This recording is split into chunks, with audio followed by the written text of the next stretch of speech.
রংপুরের তারাগঞ্জ উপজেলায় বয়স্ক ভাতা সহ সামাজিক নিরাপত্তা কর্মসূচির উপকারভোগীদের তথ্য হালনাগাদ কার্যক্রম পরিদর্শন করেছেন সমাজ কল্যাণ এবং মহিলা ও শিশু বিষয়ক মন্ত্রণালয়ের উপদেষ্টা শারমিন এস মুর্শিদ। দুপুরে ইকরাচালী ইউনিয়নের বরাতি উচ্চ বিদ্যালয় মাঠে ফেজ 1 কার্যক্রম ঘুরে দেখেন তিনি। উপকারভোগীদের তথ্য হালনাগাদের মাধ্যমে সঠিকভাবে সেবা নিশ্চিত করার লক্ষ্যে এই উদ্যোগ নেওয়া হয়েছে বলে জানান সংশ্লিষ্টরা। বিস্তারিত থাকছে শফিউল মণ্ডলের প্রতিবেদনে। রংপুরের তারাগঞ্জ উপজেলায় বয়স্ক ভাতা উপকারভোগীদের তালিকা হালনাগাদ কার্যক্রম শুরু হওয়াকে স্থানীয়রা গুরুত্বপূর্ণ পদক্ষেপ হিসেবে দেখছেন।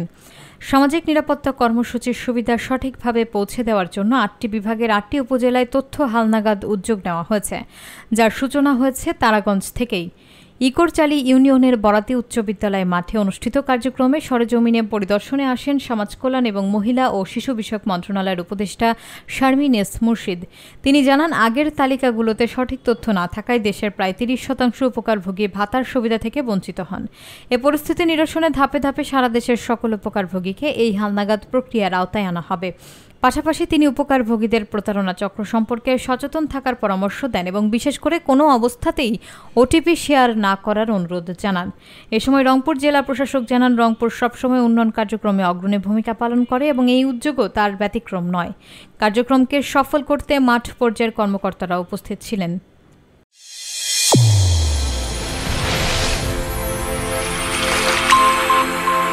চ্যানেল A1 হৃদয়ের স্পন্দন।